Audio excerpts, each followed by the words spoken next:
தி Lord. ஆண்டவருடைய நாமம் மகிமைப்படுவதாக. இந்த காலவெளியிலேயும் அவருடைய சமூகத்தில் கூடி வந்திருக்கிற உங்கள் ஒவ்வொருவரையும் ஆண்டவர் ஆஸ்வதிப்பாராக. காலையிலே அவரை தேடுவது மிகுந்த பாக்கியமான ஒரு தருணம் இது. Praise the Lord. நீங்கள் ஆண்டவருடைய சமூகத்தில் கூடி வந்திருக்கிறது எனக்கு மிகுந்த மகிழ்ச்சி. நம்ம எல்லாரும் இப்பொழுது கர்த்தரை நோக்கி பார்க்கிற ஒரு தருணத்திற்குள் வந்திருக்கிறோம். எங்களை நேசிக்க நல்ல பிதாவே, இந்த நல்ல வேளைக்காக நன்றி. இந்த நாளிலே ஆண்டவரே ஸ்தோத்திரிக்கிறோம். பாடுகிற பாடல்கள், கர்த்தருடைய வார்த்தை, ஜபங்கள் எல்லாவற்றையும் நீர் ஆசீர்வதித்து ஆண்டவரே இந்த நாள் எங்களுக்கு, இந்த சபை பிள்ளைகளுக்கு பிரயோஜனமான நாளாய் மாற்றும். இன்றைக்கு எங்களோடு பேசும் நீர் பேசுகிற வார்த்தைகள் எங்களை ஆசீர்வதிக்கட்டும், உமக்குள்ளே தட்டி எழுப்பட்டும். நம்முடைய பிள்ளைகள் இந்த வார்த்தைகளை கருத்தாய் கேட்க உதவி செய்யும். இயேசுவின் நாமத்தில் ஜெபிக்கிறோம் ஜீவனுள்ள நல்ல பிதாவே, ஆமென், ஆமென். Praise the Lord. பிரியமானவர்களே, 2009 வருஷத்திலே இயேசுவின் சிலுவை பாடுகள் என்கிற தலைப்பிலே கர்த்தருடைய வார்த்தைகளை பகிர்ந்து கொண்டேன். அந்த வார்த்தைகளை இன்றைக்கு உங்களுடைய ஆசீர்வாதத்திற்கென்று மறுபடியும் ஒளிபரப்பு செய்ய இருக்கிறோம். கேளுங்கள், ஆசீர்வாதத்தை பெற்றுக்கொள்ளுங்கள். கர்த்தர் உங்களை ஆசீர்வதிப்பாராக. ஆமென்.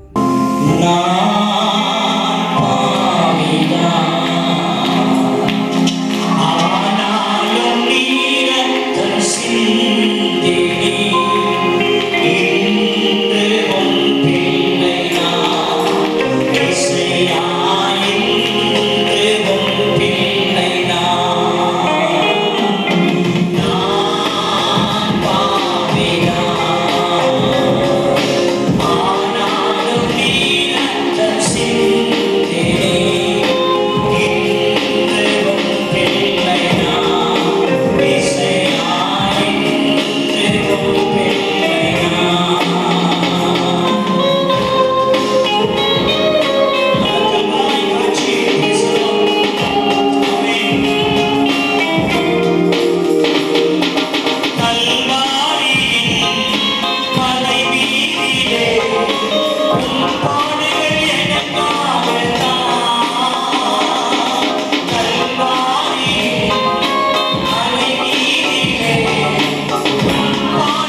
லூக்கா எழுதின சுவிசேஷம் 23ஆம் அதிகாரம் 48வது வசனத்தை நாம் வாசிப்போம். லூக்கா எழுதின சுவிசேஷம் 23ஆம் அதிகாரம் நான் வாசிக்கிறேன்.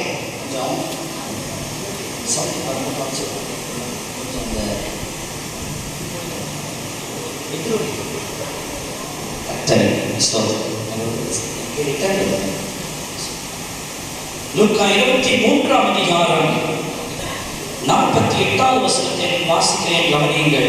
லூக்கா 23:48. இந்த காட்சியை பார்க்கும்படி கூடி வந்திருந்த ஜனங்கள் எல்லாரும் சம்பவித்தவைகளை பார்த்த பொழுது தங்கள் மார்பில் அடித்துக் கொண்டு திரும்பி போனார்கள். மறுபடியும் வாசிக்கிறேன்.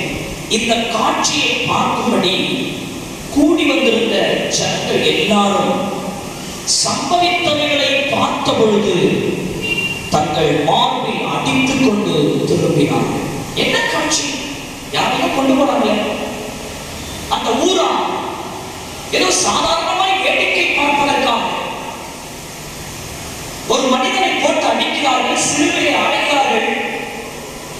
ரோம ஆட்சி காலத்தில் தவறு செய்தவர்களை அப்படி சிலுவையை அடைவது உண்டு.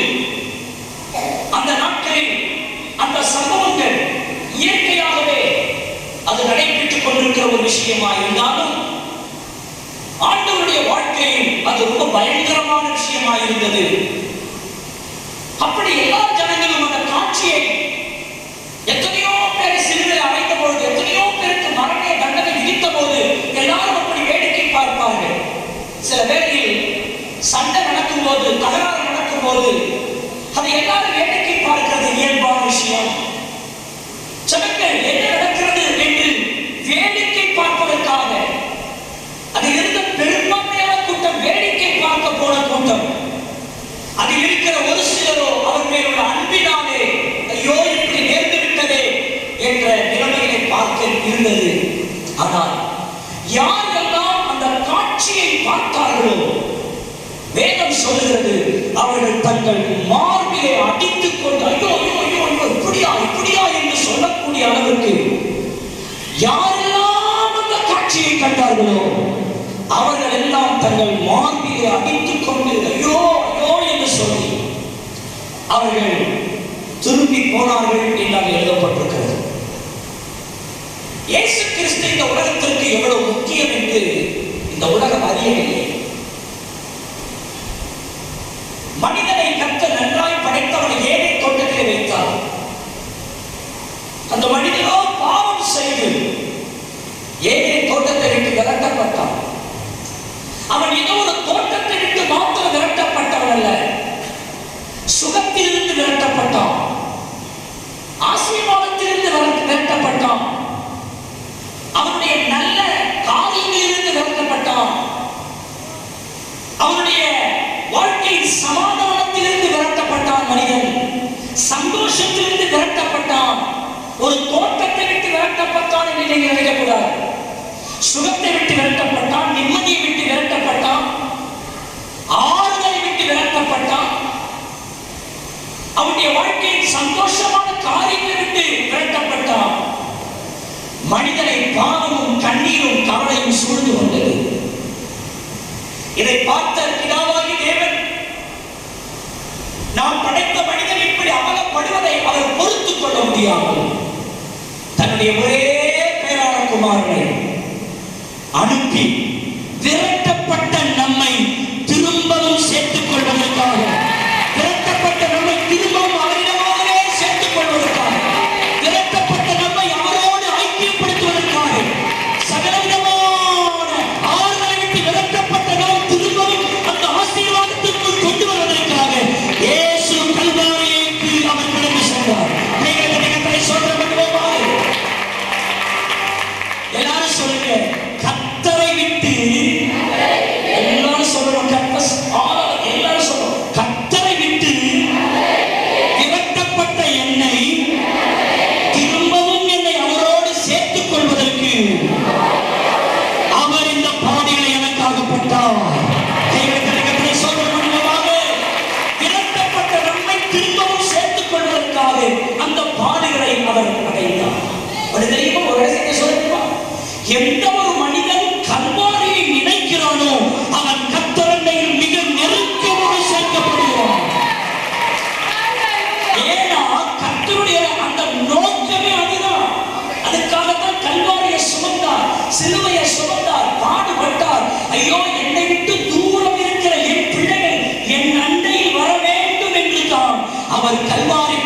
ஏற்றுக்கொண்டார். பரலோகம் நாம் போவோம், இயேசுவை பார்த்து கேட்போம், ஐயா இந்த கல்வாரி பாடை நீ ஏன் ஏற்றி என்றால் அவர் சொல்லுவார், உன்னை என்னிடமாய் நான் இருக்கமாய் சேர்த்துக் கொள்வதற்காக இந்த பாடலை பட்டேன் அவர் சொல்லுவார். அதுக்காக தான் இயேசு கல்வாரியிலே தன்னை அவர் அறைய, தன்னை பாடுபட அவர் ஒப்புக் கொடுத்தார். அருமையான தேவனுடைய பிள்ளைகளே, பாவியாகிய நாம் அடைய வேண்டிய சகல பாடுகளையும் சகல வேதனைகளையும் சகல நிந்தைகளையும் நமக்காக அவர் அடைய தன்னை அர்ப்பணித்தார். இந்த நாளில் இயேசுவினுடைய பூர்ண பாடுகளை குறித்து நான் சொல்ல விரும்புகிறேன். நான் 25 குறிப்பினோட நீங்க அசந்து போயிடாதீங்க. 2-3 குறிப்புக்கே அவர் பல மணி நேரம் ஓட்டுகிறவர் ஆயிடுச்சு.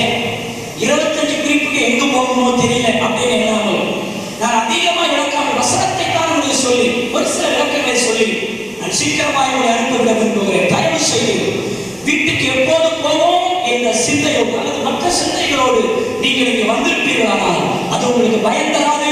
நீங்கள் இப்போது கல்வாரியின் மலை அண்டையில் இருக்கிறீர்கள். முதலாவதாக இயேசு கிறிஸ்து பாடுபட ஆரம்பித்த இடம் கெத்செமனே தோட்டம். அங்கதான் அவர் பாடுகள் ஆரம்பித்து அங்கிருந்துதான் தொடர்கிறது ஸ்தோத்திரம். அங்கிருந்துதான் அவருடைய பாடுகளே நமக்காக ஆரம்பிக்கப்பட்ட இடமே அந்த கெத்செமனே தோட்டம். நீங்கள் கெத்செமனே தோட்டத்தில் நீங்கள் பார்க்கிற பொழுது லூக்கா 22ஆம் அதிகாரம் 44வது வசனத்தை குறித்துக் கொள்ளுங்கள். உங்களுக்கு தெரிந்த ஒரு வசனம் தான். ஆண்டவர் அங்கு அதிக வியாகுலத்தோடு அங்கு ஜெபிக்கிறார். அவர் ஜெபிக்கிறார் ஜெபிக்கிறார் ஜெபிக்கிறார். அவர் இந்த உலகத்தில் எந்த மனிதனும் இதுவரைக்கும் செய்திராத ஒரு ஜெபத்தை அங்கே செய்கிறார். பலத்த சத்தத்தோடு ஜெபிக்கிறார். அதை குறித்து நிகழ்களை வாசிக்கலாம். அவர் மாம்சத்தில் இருந்த நாட்டில் பலத்த சத்தத்தோடு கண்ணீரோடும் மரணத்திற்கு தன்னை விடுவிக்க வல்லவரை நோக்கி அவர் வேண்டிக் கொண்டார் என்று பார்க்கிறோம். அதிக ஊக்கத்தோடு அதிக வியாகுலத்தோடு. அருமையான தேவனுடைய பிள்ளையே, அவர் அப்படி ஜெபிக்கிறார். அவர் ஜெபிக்கும் போது இங்கே உட்கார்ந்து கொண்டிருக்கிற உனக்காகவும் அந்நாளில் அவர் ஜெபித்தார். அல்லேலூயா. எத்தனை பேர் விசுவாசிக்கிறீங்க? கெத்செமனே தோட்டத்தில் அன்று எனக்காக ஜெபித்தார். அல்லேலூயா. சும்மா ஜெபித்தார். இதுதான் அந்த கல்வாரியுடைய தியானம். எப்படி பாஸ்டர் என் பேர் தெரிந்தது?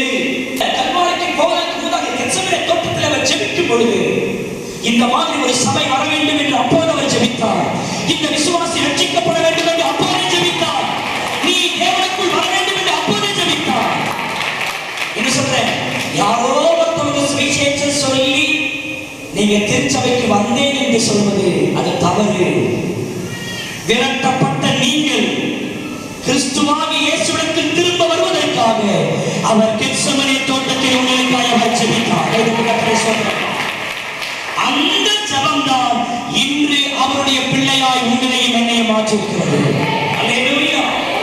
அவர் ஜெபித்த அந்த ஜெபம் பைபிள் சொல்லுகிறது, ஒரு மனிதன் அதிக கஷ்டப்பட்டு வேலை செய்யும் பொழுதுதான் அவன் சரீரத்திலிருந்து வேர்வைகள் வெளியே வரும். சும்மா சாதாரணமாக வேலை செஞ்சா வேலை வர.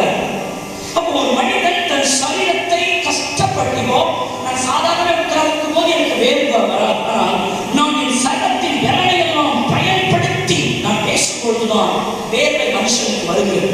கடினமான வேலை செய்யும் போதுதான் வேர்வை வருகிறது. அப்படியானால் இயேசு அதை விட கோடி மடங்கு அதிக கடினமாக அதிக ஸ்திரம் எடுத்து அதை சொல்றேன். அந்த மாதிரி ஜபத்தை இதுவரைக்கும் யாரும் செய்ததில்லை, இனிமே யாரும் செய்யவும் முடியாது.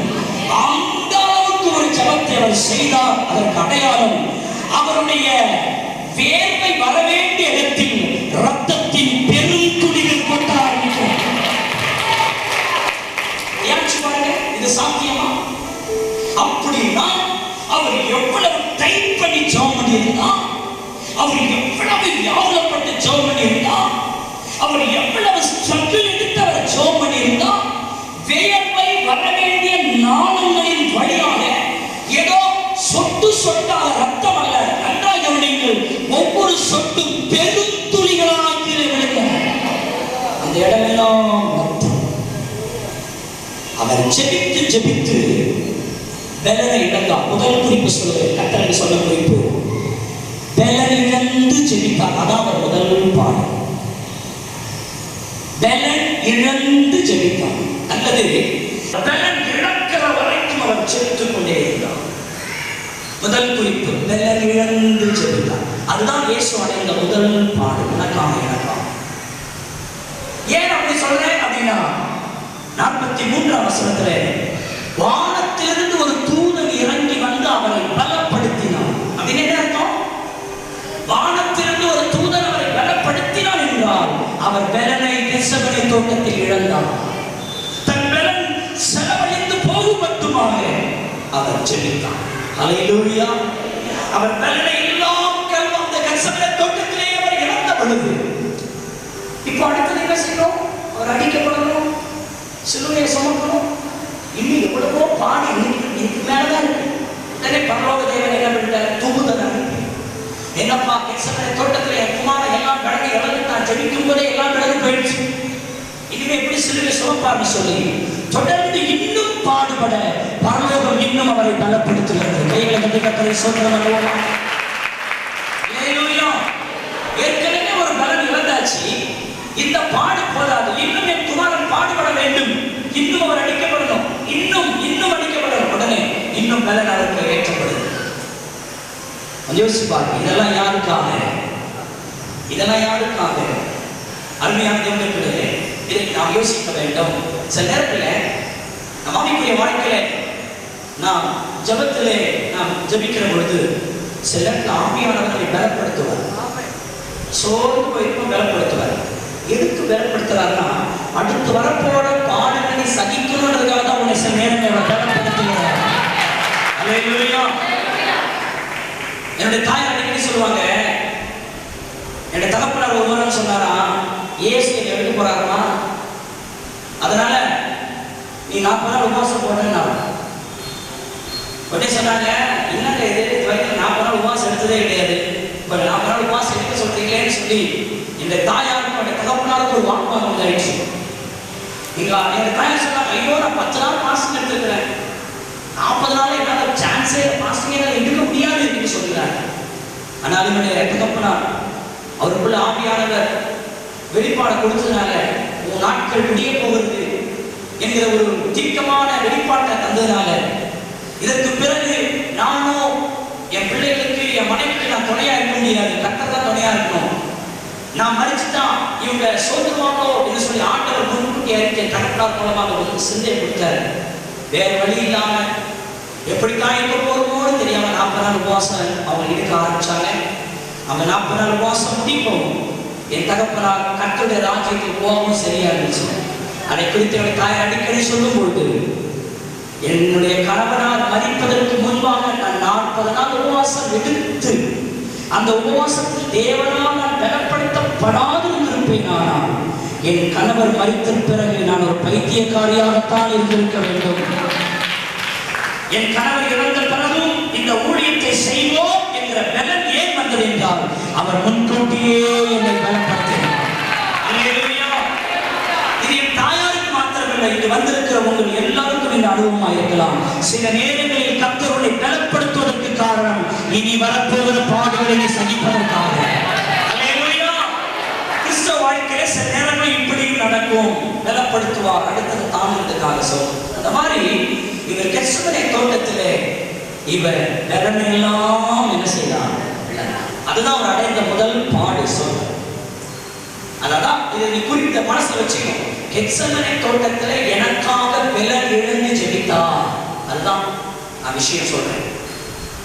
இரண்டாவது லூக்கா 22:48 குறிச்சி இரண்டாவது பாடு காட்டி கொடுத்தல். இயேசுவை மத்தவங்க காட்டி கொடுக்கிறான். பாருங்க, நீங்க சிலுவையில அவர் ஆணி அடிச்சது அவர் தொங்குனது இதுதான் பாடு நினைக்கக்கூடாது. இது எல்லாம் பாடுதான், இது எல்லாம் நமக்காக பாடு. காட்டி கொடுத்தல் என்பது எவ்வளவு வழியான பிரச்சனை தெரியுமா உங்களுக்கு?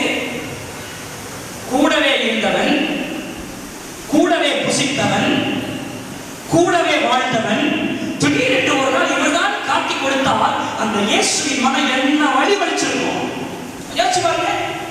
உங்க கூடவே இருந்து உங்களோடு வாழ்ந்து ஏதோ ஒரு சமயத்தில் இவன் தாங்க இவனை முடிச்சுட்டு பிடிச்சுக்கோங்க அப்படின்னு ஒரு மனிதன் உங்களை காட்டி கொடுத்தால் நீங்கள் அதை தாங்குவீர்களோ?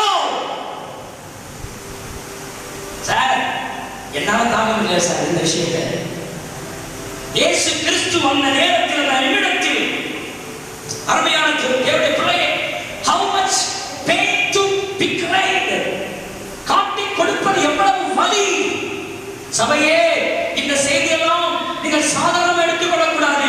காட்டி கொடுத்தல் என்பது அவர் நமக்காகப்பட்ட பாடுகளில் ஒன்று. காட்டி கொடுத்தார், அவர் காட்டி கொடுத்தார். அருமையான தேவனுடைய பிள்ளைகளே, உங்களுக்காக எனக்காக இயேசு இந்த பாடுகளை ஏற்றுக்கொண்டார். நம்ம யாராவது காட்டி கொடுத்தால் நமக்கு எவ்வளவு கஷ்டமான, எவ்வளவு வலி இல்லை. அடிச்சுட்டு யாராவது அடிச்சுட்டாக்க போதும், ஆனால் காட்டி கொடுத்தால் எவ்வளவு வேதனை. அந்த வேதனையும் இயேசு எனக்காக ஏற்றுக்கொண்டார். அருமையான தேவனுடைய பிள்ளைகளே, இந்த நாளிலும் அந்த காட்டி கொடுக்கப்படும் பொழுது உன்னையும் என்னை நினைத்து நீ காட்டி கொடுக்கப்பட்டு விடக்கூடாது.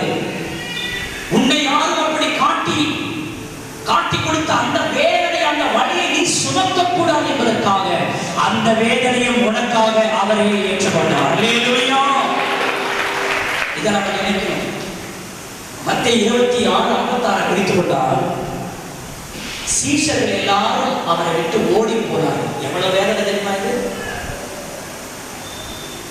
கெத்செமனே தோட்டத்துல ஏசப்பாவை காட்டி கொடுக்கிறாங்க, அவரை பிடிக்க போறாங்க. பிடிக்க வந்த பொழுது கூட இருந்து, ஏசப்பா உங்களுக்கு இந்த நிலைமையா, பாடுபட வேண்டாயா, கூட இருந்திருக்கலாம்ல. இந்த சீச்சர்களுக்காக இயேசு என்னென்னலாம் செஞ்சாரு? 3 வருஷம் கூட வச்சிருந்தாரு. அவங்க இயேசு கிறிஸ்துவின் பிரசங்கத்தையும் உபதேசத்தையும் கூட இருந்து கேட்டாங்க. ஆண்டவர்கிட்ட சகல உபகாரங்களையும் ஒவ்வொரு நாள் அனுபவிச்சாங்க. இயேசு கிறிஸ்துவின் பார்வையில் சாய்ந்து கொள்ளக்கூடிய அளவுக்கு அவங்க ரொம்ப கிட்டவே வச்சிருந்தாரு. அப்பத்தை விட்டு கொடுத்தீங்க சரீரப்பா, திராட்சரசத்தை பிடித்து கொடுத்தீங்க ரத்தப்பா குடிங்க என்று சொன்னாரு. அவங்க பசியை ஆற்றினாரு, தேற்றினாரு. பிதா தனக்கு கொடுத்த வல்லமையை சீஷனுக்கு கொடுத்தாரு. பிதா தனக்கு சொன்ன ரகசியங்களை சீஷனுக்கு சொன்னாரு. சீஷனை தம் பிள்ளைகளை போல கூடவே அரவணைச்சு நடத்திட்டு வந்தார். இயேசு கிறிஸ்து கெத்செமனே தோட்டத்துல அவரை காட்டி கொடுத்து அவரை விளக்கு மாட்டி அவர் அந்த காட்சியை கொஞ்சம் அவரை கண்ணு முன்னாடி கொண்டு வாங்க. அவர் அப்படியே கைப்பிடிச்சு விடுதானே வாங்கினாலும் கோபமா தூக்கி போறான். அப்படி அவரை பிடித்து இயேசுவை பிடிச்சிட்டாங்க. இனிமே இவர் எஸ்கேப் ஆக முடியாது, முடிஞ்சு போச்சு என்ற நிலைமை வந்த போது ஒரு சீஷனும் இயேசுவோடு இல்லை. அந்த நேரத்தில் எல்லாரும் அவரை விட்டு ஓடி போனாங்க. இந்த பாடு, அவர் அடைந்த 3ஆம் பாடு, அவரை விட்டு எல்லாரும் ஓடி போனார்கள், தனித்து விடப்பட்டார். இது வேதனை இல்லையா? கொஞ்சம் யோசிச்சு பாருங்க சார். எல்லா சிஷ்யர்களும் விட்டு ஓடி போனார்கள். சில நேரங்களில் உங்கள் வாழ்க்கையிலே இந்த பாடுகள் வரக்கூடும். எல்லாம் கூட இருக்கிற மாதிரி தெரியும். ஒரு திடீர்னு ஒரு பிரச்சனை, ஒரு போராட்டம் இருக்கும்போது யாருமே கூட இருக்க மாட்டாங்க. அந்த நேரத்தில் அந்த அனுபவத்தை கடந்து போன இயேசுவை நோக்கி பாருங்கள். ஹல்லேலூயா. அப்படி பார்க்கிற போது ஒரு தாங்கும் கிருபை உங்களுக்குள் கடந்து வரும். கைகளை சொல்றாங்க. ஆமென். இதுக்கு தான் அவர் முன்னாடி அந்த அனுபவத்தை கொண்டு வந்திருக்கிறார். நான் யாருக்கு என்னென்னமோ பண்ணேன், என்னென்னமோ செஞ்சேன், எனக்கு எவ்வளவு ஒன்றும் பண்ணல அப்படின்னு முறுமுறுக்காதே. அந்த பாடுகளை ஏற்கனவே உனக்கு முன்பதாய் அடைந்தவரை நீ நோக்கி பார்த்தால் அதை தாங்கும் கிருபை உனக்கு தானாகவே வரும். சார், வாழ்க்கை என்பது இதுதான். அதுதான் இயேசு நம்ம முன்னாலே போயிருக்கார். அருமையான தேவனுடைய பிள்ளையே, உன்னுடைய வாழ்க்கையில எல்லாம் சுகமான சம்பவங்கள் இருக்கும்போது எல்லாரும் கூட இருந்து உனக்கு அப்படி இப்படி எல்லாம் செய்வாங்க. ஆனால் உனக்கு ஒரு கஷ்டம் இருக்கும்போது, உனக்கு ஒரு துயரம் வருகிற போது எல்லாரும் உன்னை விட்டு ஓடி போவார்கள். இயேசு ஒருவரே உன்னோடு கூட இருப்பார். இயேசு ஒருவரே உன்னை ஆறுதல் படுத்துவார். இயேசு ஒருவரே உன்னை சுமப்பார். அவர் மாத்திரம் உன்னை கைவிடவே மாட்டார்.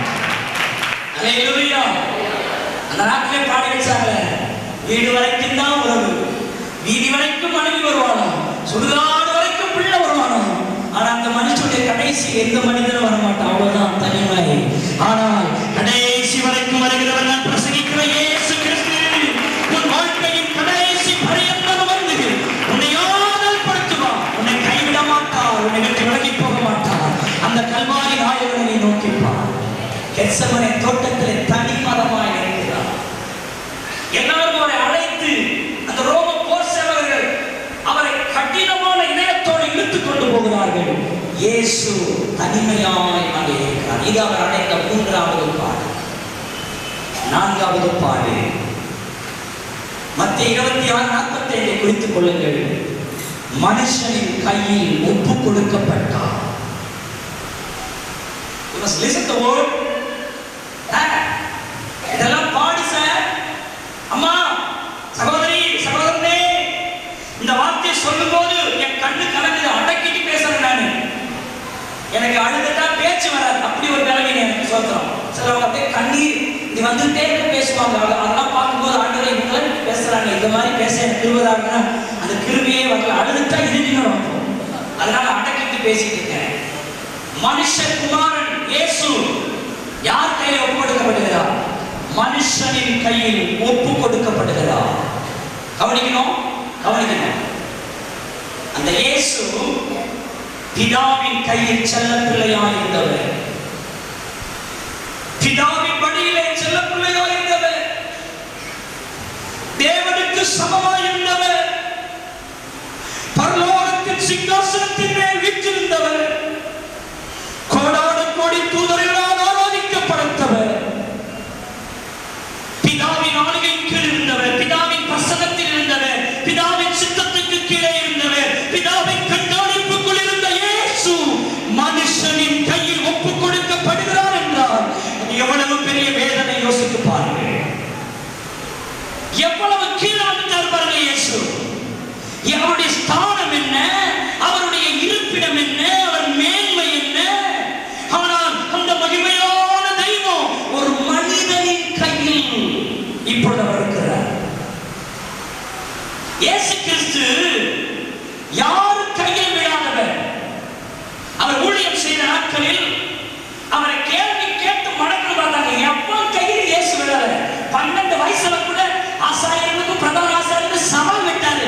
ஒருத்தவங்க கையில் இயேசு சிக்கல. அவரை பிடிக்க வந்த போது இயேசு அவரை விட்டு விலகினார் என்று பார்க்கிறோம். அவர் பரலோகத்தில் இருந்த போதும் யாரு கையில் விழல.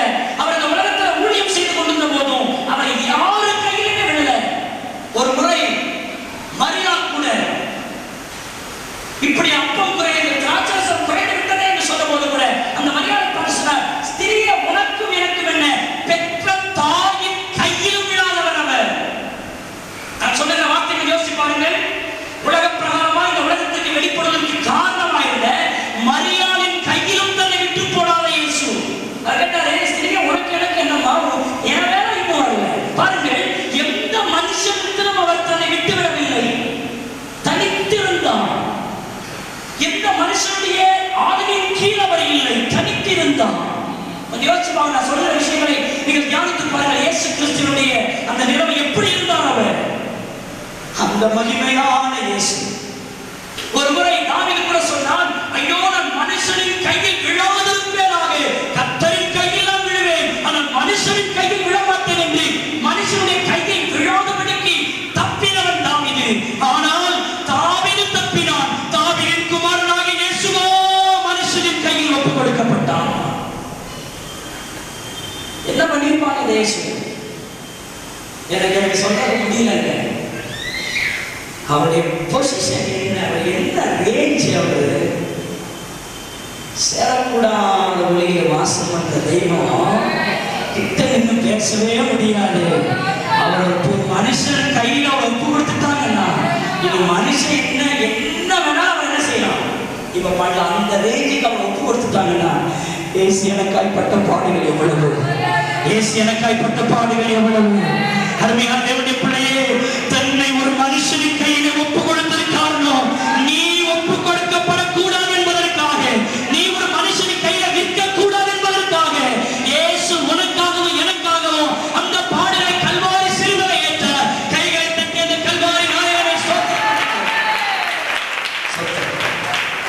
அருமையான தேவனுடைய பிள்ளையே, இந்த வார்த்தை சிந்தித்துக் கொண்டிருக்கும் போதே குறிப்பு ஒரு ஞாபகம். சில நேரங்கள் உங்கள் வாழ்க்கையில் மனுஷனின் கையில் விழ வேண்டிய சில சமயங்கள் உங்களுக்கு வரும். ஒரு மனுஷனா சார்புதான் இடத்துல செய்யணும்ன்ற மாதிரி வரும். ஒரு சில சர்க்கம்ஸ்டன்ஸ் அப்படி வரும். அப்ப கர்த்தர் பேசுவார், மகனே, இப்போது நீ மனுஷன் கையில் இருக்கிற, அவன் உன்னை சில வேலை கஷ்டப்படுத்துவான், ஆனாலும் பயப்படாத. நான் ஒரு குறிப்பிட்ட சில நேரத்துல நம்ம சில மனுஷன் கையில சிக்கியிருப்போம். அவன் இஷ்டத்துக்கு நம்ம பேசுவான், என்னமோ பண்ணுவான். அவனுடைய இழுத்து கடிப்புக்கெல்லாம் நம்ம போக வேண்டிய நிலைமெல்லாம் வரும். அந்த நேரம் வரும்போது எனக்கு ஏன் இந்த தலைவெடுத்து இந்த இயேசு கிறிஸ்துவை ஏற்றுக்கொண்டு இந்த கர்த்தரை ஆராய்ச்சி எனக்கு ஏன் இந்த பாடு, எனக்கு ஏன் இந்த உபத்திரம், என்னை போட்டு மனுஷர்கள் அவன்கிட்ட போய் நான் தொங்கிட்டு இருக்க வேண்டியதாக, அவன்கிட்ட பேசிட்டு இருக்க வேண்டியதாக சொல்லி தயவுசெய்து முழுமுழுக்காக உனக்கு முன்பதாக அந்த பாடுகளை இயேசு கணக்கு சென்றிருக்கிறார். இமை பொழுது உன்னை கைவிட்டு, ஆனால் முழுக்கமான இறக்கங்களால் உன்னை திரும்பவும் என்னை சேர்த்துக் கொள்வேன் என்கிற கர்த்தர். அவர் மனுஷன் கையில விட்ட மாட்டார், உன்னை திரும்பவும் தூக்கி எடுப்பார். ஆமென். ஹல்லேலூயா. லூக்கா 22:64 குறித்துக் கொள்ளுங்கள். அவருடைய கண்கள் கட்டப்படுதல், அது அவர் அடைந்த 5வது பாடு. கண்கள் கட்டப்பட்டது. இயேசு கிறிஸ்துவ கண்ணை கட்டிட்டு அவரை முழங்கால் போட வச்சுட்டு ஒருத்தவன் அடிச்சுட்டான். அடிச்சுட்டு உன்னை அடித்தது யார் என்று சொல். ஒருத்தவன் கொட்டுகிறான் மண்ணை தலையில், உன்னை கொட்டியது யார் என்று சொல்.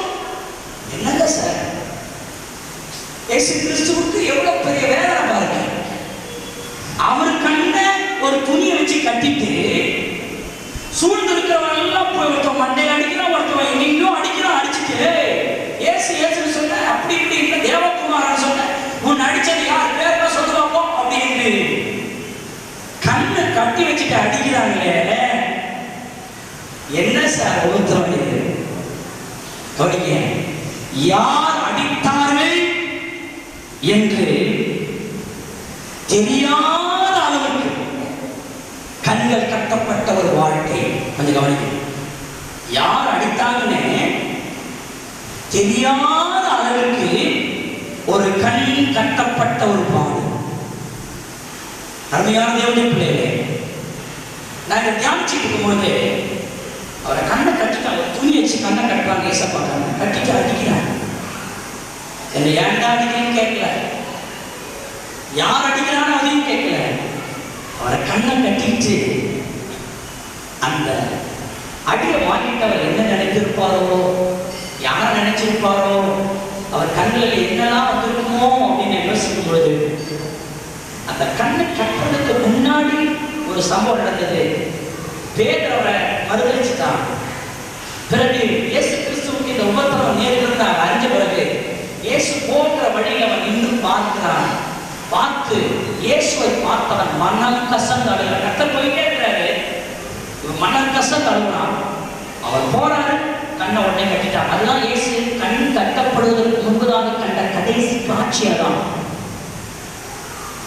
நான் என் தியானத்தில் எப்படி நினைச்சேன்னா, கண்ணை கட்டிட்டு அவர் அடிச்சு யார் அடிக்கிறான்னு கேட்கிறாங்க. ஆனால் அவருடைய கண்கள், இதற்கு இந்த கண்கள் கட்டப்படுவதற்கு முந்த நிமிஷம் புலம்பி அழுத பேதுருவை அவர் நினைத்திருப்பார்.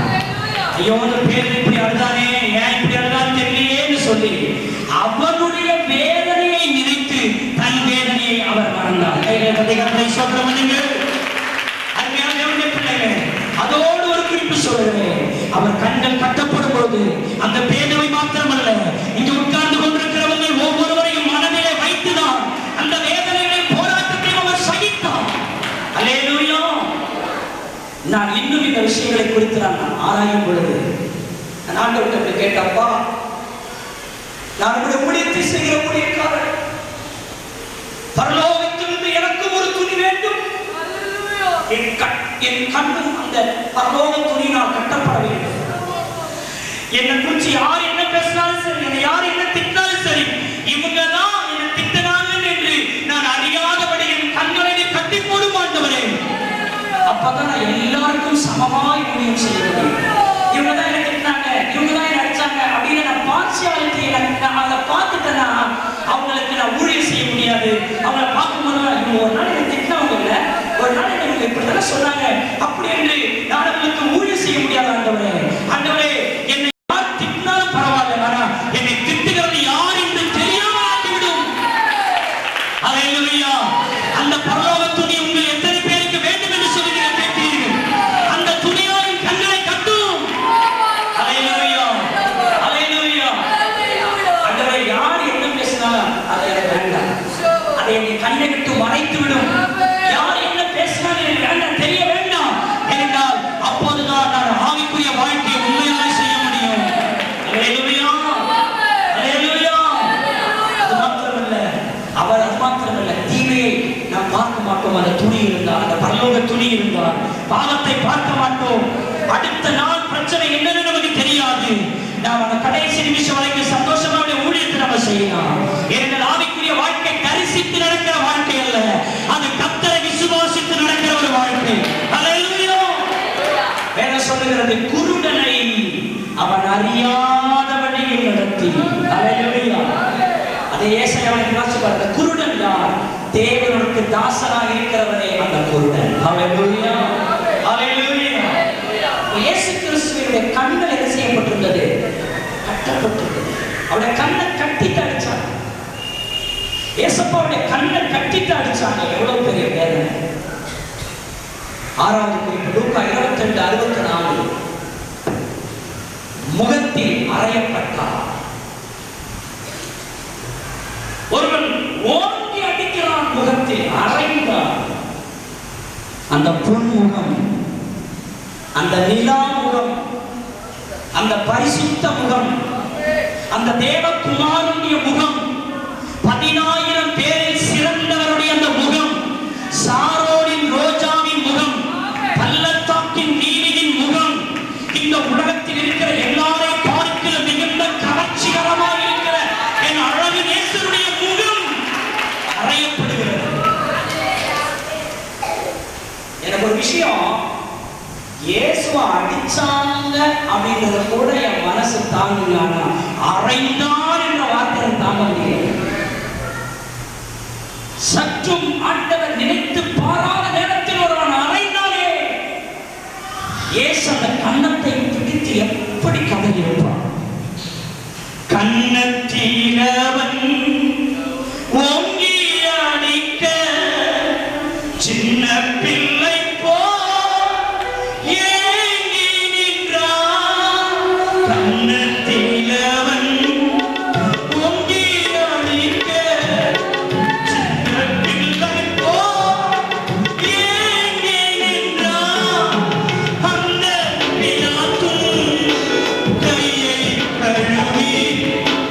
ஆண்டவர்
சொல்லுவாங்க, என்னங்க முகத்துல அரைஞ்ச மாதிரி பேசிட்டாங்க, அப்படின்னு என்ன செய்யணும்னு தெரியலன்னு.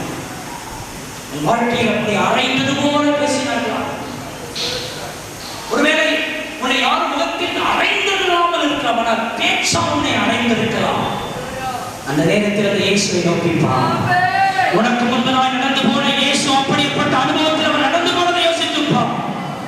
அவருக்கே அந்த பாடானார், நாம் பொறுமையோடு அந்த பாடுகளை சந்திப்போம். அல்லேலூயா, அல்லேலூயா. இப்படிப்பட்ட பல அறைகளை நாங்கள் வாங்கித்தான் பீடத்தில் இருக்கிறோம். அந்த அனுபவத்தில் நடந்துதான் நாங்கள் இந்த விஷயத்தை பேசுகிறோம்.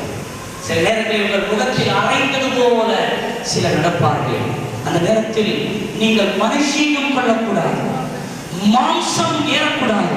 அந்த நேரத்தில் இயேசு மௌனமாய் அதை சகித்தது போல நாம் சகிக்க வேண்டும். அல்லேலூயா. மத்தேயு 26:67 சொல்லுகிறது, அவர் முகத்தில் துப்பினார்கள். அவர் முகத்தில் துப்பினார்கள், காரை உமிழ்ந்தார்கள்.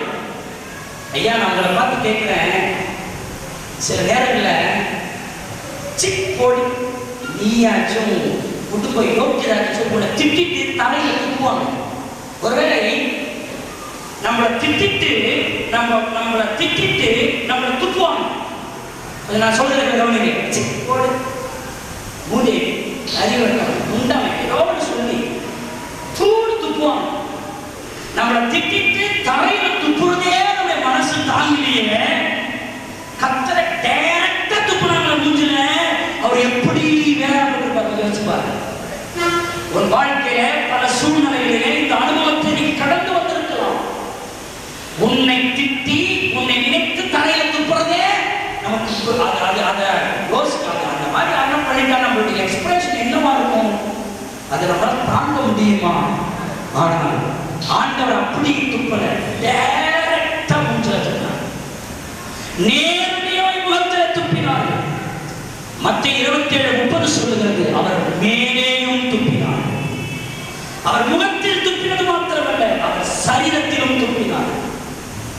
மனுஷனுடைய எச்சம் அவர் மேல் பட்டது. தன்னால் உருவாக்கப்பட்ட மனிதனே இயேசுவின் மேல் துப்பினார். ஐயா, நான் கேட்கிறேன், நம்ம யாருக்கும் இந்த அனுபவத்தை நம்ம கடந்து வந்திருக்க வாய்ப்பை, யாராவது நம்ம முகத்துல போய் கோபத்தோடு நம்ம முகத்துல துப்புனான் என்பது அது அவ்வளவு யாருக்கும் நடந்துராது. ஆனால் அவ்வளவு பாடுகளை இயேசு நமக்காக நம்முடைய முகத்துக்கு நல்ல மதிப்பு கொடுத்து வச்சிருக்கிறார். கைகளை தட்டி கர்த்தரை ஸ்தோத்திரம் பண்ணுவோமா? அல்லேலூயா. சிலவங்க வேலை நம்ம எதிர்த்து பேச மாட்டாங்க, சிலவங்க மறைவா பேசுறது காரணம் நம்ம முகத்துக்கு தேவன் கொடுத்த ஆனந்தம். அல்லேலூயா. என் முகம் தப்பப்படட்டும், ஆனா என் பிள்ளைகள் முகம் வைக்கப்படக்கூடாது என்று சொல்லி நம்முடைய முகத்தை கர்த்தர் உயர்த்தியிருக்கிறார். கைகளை தட்டி கர்த்தரை ஸ்தோத்திரம் பண்ணுங்க. லூக்கா 22:65 அநேக தூஷண வார்த்தைகள் அவருக்கு சொல்லப்பட்டது. much more, அநேக தூஷண வார்த்தைகள் அவருக்கு சொல்லப்பட்டது. ஒன்னு இல்ல, ரெண்டு இல்ல, எத்தனை வார்த்தைகள்? அநேக தூஷண வார்த்தைகள் அவருக்கு நேரே வந்தது. இவர் அடைந்த 8வது பாடம். பைபிள்ல பொதுவா அநேக தூஷண வார்த்தை தான் போட்டிருக்கவுடைய என்னென்ன தூஷண வார்த்தை என்று பைபிளில் ரெக்கார்ட் ஆகவில்லை, பைபிளில் பதிவு செய்யப்படவில்லை. ஒருவேளை ஆவியானவர் அந்த வார்த்தைகளை வேதத்தில் எழுதக்கூடாது என்று நீக்கி இருந்திருக்கலாம். இயேசு கிறிஸ்துவை குறித்து என்னென்ன வார்த்தை பேசினாமோ தெரியல, ஆனால் வேதம் பொதுவாய் சொல்லுகிறது அவருக்கு விரோதமாய் அநேக தூஷண வார்த்தைகள் சொல்லப்பட்டன. ஒரு முறை நம்முடைய சகோதரிமார்கள் வெளியே சென்று ஊழியத்துக்கு போயிருக்காங்க. ஊழியத்துக்கு போயிட்டு அவங்க டிராக்ஸை கொடுத்துருக்காங்க. அதில் தான் சென்னை பெந்தேகோஸ்தே சபை, பேர்லாம் இன்ஃபார்ம் பண்ண மாட்டேன், சென்னை பெந்தேகோஸ்தே சபை போட்டு கீழே ஃபோன் நம்பர் போட்டுருக்கோம். அப்போ நினச்சி எங்களுக்கு ஃபோன் நம்பரே சீலில் போடக்கூடாதான்னு நினச்சேன். ஏன் இவங்க டிராக்ஸை கொடுத்து வந்துட்டாங்க. ஒருத்தன் ஃபோன் பண்ணி எனக்கு 1 மணி நேரமா அசிங்கமா தான் கேட்கணும். என்னடா அப்படா இப்போ செந்தமிழ் என்ற போதிலே இந்த தேர்ந்து பாருங்க என் காதலி என்ற மாதிரி ஒரு மணி நேரமா சினிமா அந்த மாதிரி வார்த்தைகளே கேட்டதே. போனை வைக்கிறேன், என்ன அறிவிட்டாங்க, என்ன போனை வச்சிட்டேன் பேசுறா அப்படின்னா இது எப்படி பாருங்க. என் போன்லயே கத்துக்கலாம், என்னடா ஊழியம், என்னடா அப்படி, என்னடா இப்படி, என்னமோ அவ வந்து எதிர்க்கிறத முடிச்சுட்டு இருப்பான். யாரா தான் செய்யறான், அந்த அளவுக்கு என் கோபத்தை படுத்திட்டான். அருமையான தேவனுடைய பிள்ளைங்க, அவன் மனுஷன் அவ்வளவு வார்த்தையை என்னால தாங்க முடியல. நான் ஆண்டவர், வானத்துக்கு பூமிக்கு ஆண்டவராய் இருக்கிறது, அத்தனை தூஷணை வார்த்தைகளையும் அவர் பொறுமையோடு தாங்கினார். எல்லாத்தையும் என்ன செய்கிறார், அவர் தாங்கினார். சகோதரனே சகோதரியே, இயேசு கிறிஸ்துவின் சுவிசேஷ ஊழியத்தை செய்த பொழுது அநேகருடைய தூஷண வார்த்தையால் பேசினார்களா? இயேசு கிறிஸ்துவை குறித்து நீ பேசுவதனால் உன் வீட்டிலேயே ஒரு தூஷண வார்த்தை வருகிறதா? திருச்சபைக்கு வருவதனால் உன்னை தூஷித்து பேசுகிறார்களா?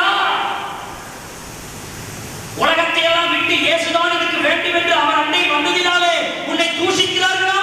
நான் சொல்லுகிறேன், இந்த உலகத்தில் உனக்கு ஒரு பெரிய புகழ்மாலை என்றால், ஒரு பெரிய பாராட்டு என்றால், அது இயேசுவுக்காக தூஷிக்கப்படுவதுதான் அந்த புகழ்மாலை.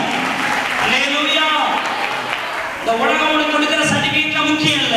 இயேசு கிறிஸ்துவுக்காக எந்த கர்த்தருடைய பிள்ளை தூஷிக்கப்படுகிறார்களோ அதுதான் பட்டங்களில் உயர்ந்த பட்டம், அதுதான் உயர்ந்த பதவி. இயேசு கிறிஸ்துவுக்காக தூஷிக்கப்படுகிற நீ பாக்கியவான், பாக்கியவாதி. கைகளை தட்டி கர்த்தரை ஸ்தோத்திரம் பண்ணுங்கள்.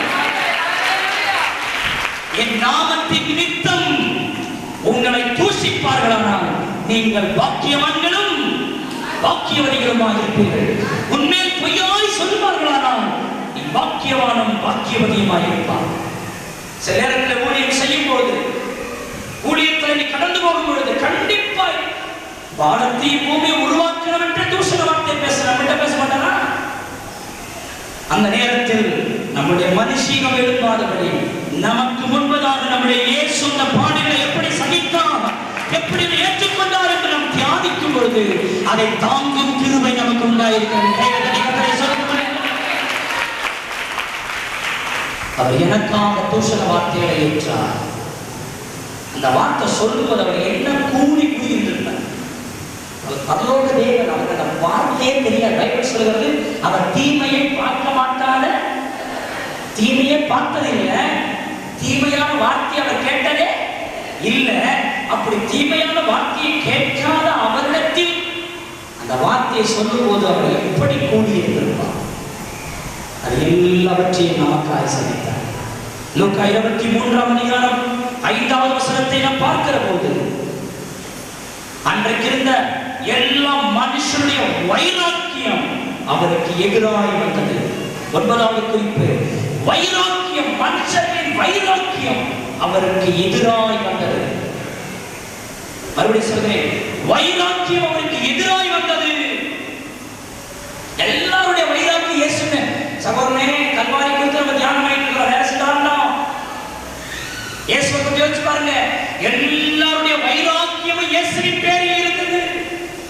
எல்லாரும் வைராக்கியத்தோட பார்க்கிறார்கள். அன்று இருந்த உலக மக்களின் வைராக்கியம் எல்லாம் இயேசுவுக்கு எதிராக இருந்தது. பரிசேயர், சதுசேயர், யூதர், வேத சாஸ்திரியர்கள், அண்ணா, காய்பா, எவனா இருந்தாலும் அத்தனை பேர் இயேசுவை சிலுவையில் அறைய, இயேசுவை சிலுவையில் அறைய வைராக்கியத்தோட சொன்னார்கள். வைராக்கியத்தோட அதை சொன்னார்கள். அருமையான தேவனுடைய பிள்ளைகளே, எல்லாத்தையும் எப்படியாவது காப்பாற்ற நினைச்சா, ஆனா அவங்க வைராக்கியம், நான் சொன்னது நடக்கணும், இவர் சிலுவையில கண்டிப்பா அறையப்படணும், அவர் நல்லதா கெட்டதோ நாங்க அவர் சிலுவையில வைராக்கியம். சில ஆட்கள் சில விஷயங்கள் சில பேரா தப்புன்னு தெரியும், வைராக்கியத்துக்காகவே சில செஞ்சுட்டு இருப்பாங்க. வைராக்கியத்துக்காகவே சில விஷயத்தை தப்புன்னு தெரிஞ்சவங்க செய்வாங்க. வைராக்கியத்துக்காக விட்டு கொடுக்க கூடாது என்பதற்காக வைராக்கியமா சில விஷயங்கள் செய்வாங்க. அருமையான தேவனுடைய பிள்ளைகளே, சில நேரங்களில் நமக்கு அநேக நல்லது கூட நடக்காமல் இருப்பதற்கு காரணம் ஒரு சிலருடைய வைராக்கியங்கள் தான். சில வேலை பாருங்க, நமக்கு தெரிஞ்சவங்க தானே, நம்ம நண்பன் தானே, நமக்கு வேண்டியப்பட்டவங்க தானே, இந்த நல்லது நடக்கட்டும் அப்படின்னு எண்ணாம ஏன் நடக்கணும் அப்படின்னு சொல்லி உன்னுடைய அநேக நன்மைகளுக்கு வைராக்கியம் தான் தடையா இருக்கிறது. இன்றைக்கு அந்த வைராக்கியத்தை தேவ வைராக்கியம் உடைப்பதாக. அல்லேலூயா. மகனே ஒரு ஆசீர்வாதத்துக்கு விரோதமா யாரோ ஒருவன் வைராக்கியத்தோடு உனக்கு விரோதமாய் செயல்பட்டு கொண்டிருக்கிறானா? யாரோ ஒரு அதிகாரி நீ அழிய வேண்டும் என்று வைராக்கியத்தோடு இருக்கிறானா? உன் குடும்ப சின்னாபின்னமாகும் என்று வைராக்கியத்தோடு இருக்கிறானா? இன்றைக்கு கல்வாரி நாயகனை நோக்கி பாருங்கள். அவர் அந்த பாடலை ஏற்கனவே உனக்காக சகித்திருக்கிறவர்.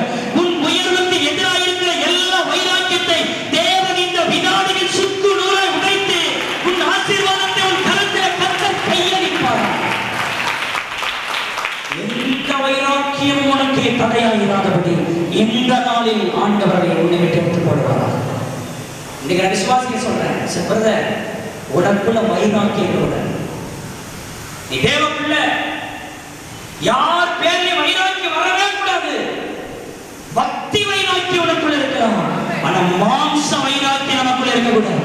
நல்ல லட்சம் பண்ணணும், கர்த்தருக்காக ஊழியம் செய்யணும், ஆத்துமாக்கள் ஆதாயம் பண்ணணும். அதெல்லாம் ஒரு வைராக்கியம் காட்டுமே ஒழிய இன்னொருவருடைய அழிவுக்கோ இன்னொருடைய தடையோ இன்னொருடைய வாழ்க்கைக்கு நாசப்படுத்தவோ நாம் வைராக்கியம் காட்டவே கூடாது. ஏனென்றால் இயேசு நமக்கு முன்மாதிரியாக இருக்கிறார். லூக்கா 23:10 10வது குறிப்பு, பிடிவாதமாக குற்றம் சுமத்தினார். பிடிவாதமாக செஞ்சார். இது அவர் அடைந்த 10வது பாவம். பிடிவாதமாய் குற்றம் சுமத்தினார் இயேசுவின் பேர்ல. இயேசுவின் பேர்ல ஒரு குற்றமும் இல்லாத போது ஜனங்கள் யூதர்கள் பிடிவாதத்தினால் அவர்களை குற்றம் சாட்டிக் கொண்டே இருந்தார்கள். சில ஆட்கள் பார்த்தீங்கன்னா அந்த கொஞ்சம் விட்டு கொடுத்தே பேச மாட்டாங்க. நான் பிடிச்ச முயலுக்கு 3 கால், நான் பிடிச்ச முயலுக்கு 3 கால் அப்படின்னு சொல்லுவாங்க. அருமையான தேவனுடைய பிள்ளை, உலகத்தின் எல்லா பிடிவாதமும் இயேசுவின் மேல் வந்தது. கவனிக்க இதை இந்த கல்வாரி காட்சியை யூஸ் பண்ணுங்க. எல்லாரும் சொல்லுங்க, உலகத்தின் எல்லா பிடிவாதங்கள் சொல்லுங்க, எல்லாருடைய பிடிவாதங்கள் இயேசுவின் மேல் வந்தது. பிடிவாதமா அவர் சிறுமிக்க போறார். பல ஆங்கில ஒரு சில பிலாத்து தடுக்கணும் முயற்சி பண்றான். பிலாத்து மனைவி இயேசுவை அறைய விடாம தடுக்கலாம் முயற்சி பண்றாங்க. ஆனால் அவரை சிலுவையை அறைய வேண்டும் என்ற பிடிவாதம் அவருக்கு எதிராக இருக்கிறது. பிலாத்து நினைச்சிருந்தா காப்பாற்றி இருக்க கூடும், ஆனால் அருமையான தேவனுடைய பிள்ளைகளே, எல்லாத்தையும் செஞ்சிருக்க கூடும், ஆனால் பிடிவாதமா செஞ்சாங்க.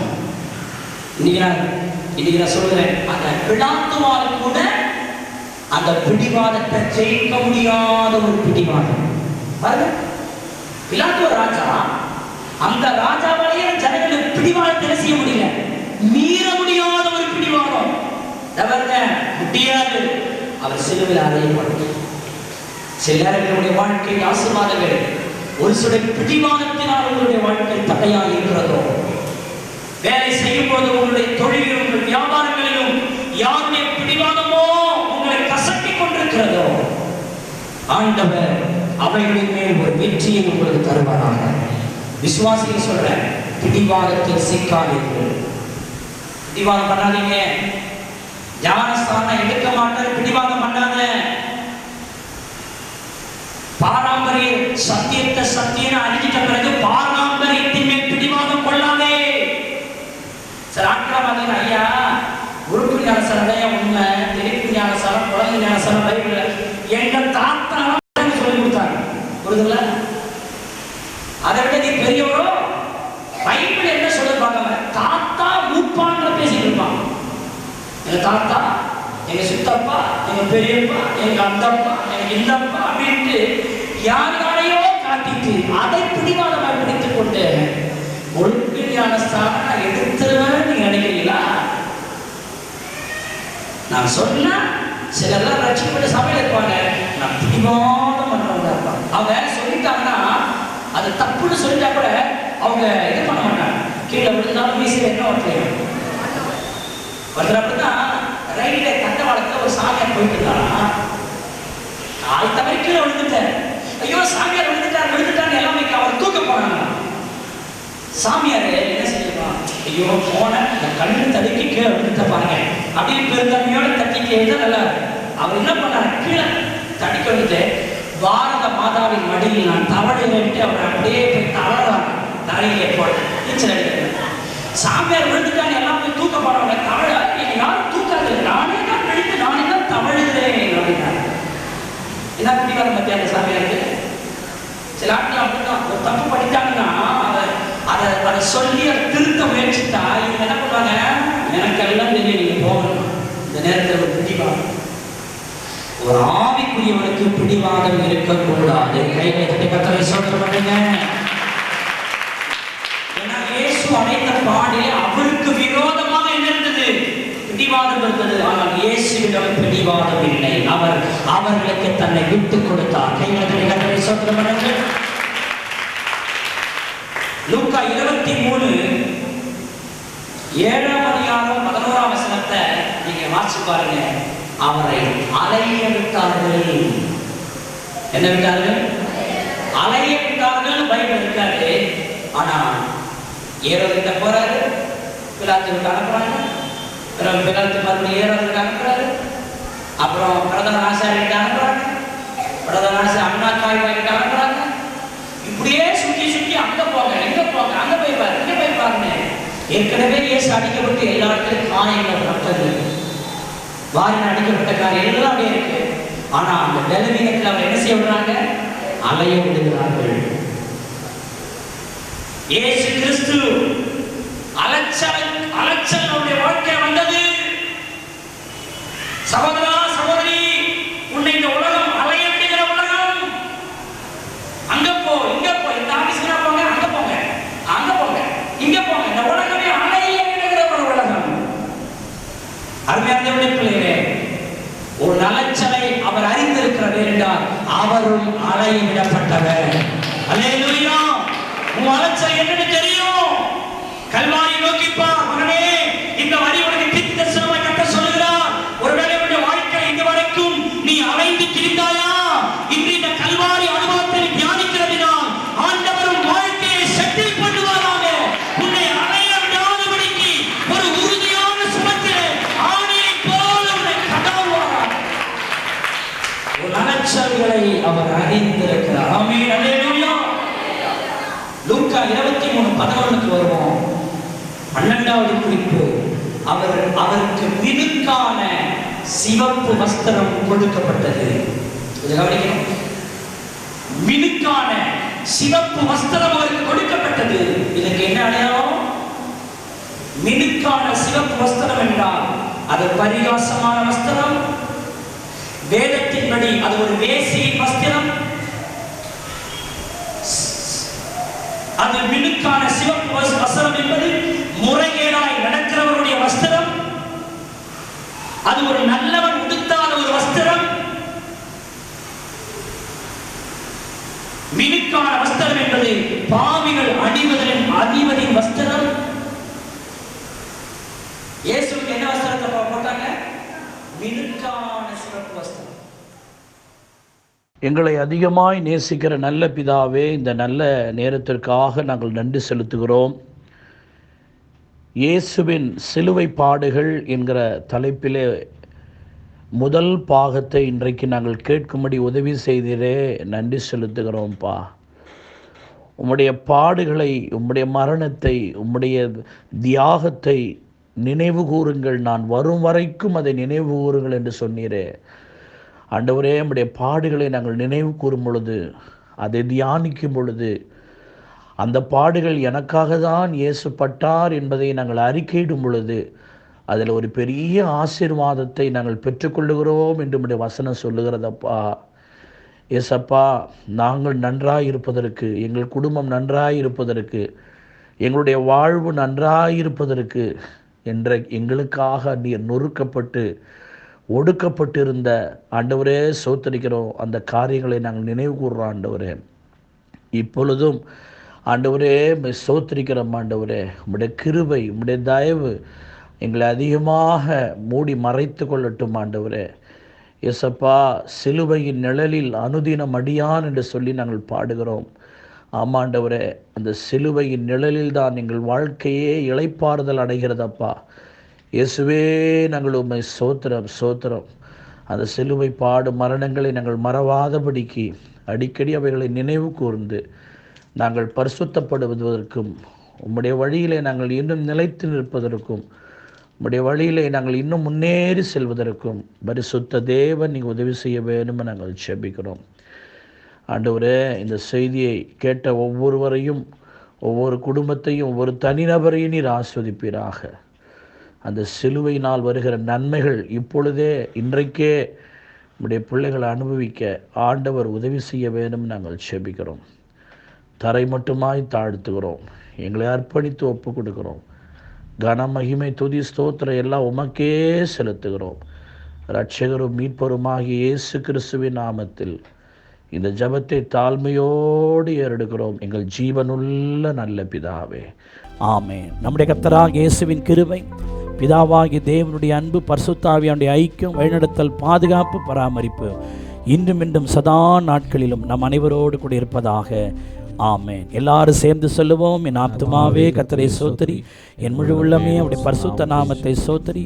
என் ஆத்துமாவே கர்த்தரை சோத்தரி, அவர் செய்த சகல உபகாரங்களையும் மறவாதே. அவரின் அக்கிரமங்கள் எல்லாம் மன்னித்து, என் நோய்களை எல்லாம் குணமாக்கி, என் பிராணனை அழிவுக்கு விலக்கி மீட்டு, கிருபையினாலும் இரக்கங்களினாலும் முடிசூட்டி, நன்மையினால் என் வாயை திருப்தியாக்கி, கழுக்கு சமானமாய் திரும்ப என் வயதை வாழ வயது போல் ஆக்குகிறார். அல்லேலூயா, அல்லேலூயா, அல்லேலூயா. கர்த்தர் உங்களை ஆசீர்வதிப்பாராக.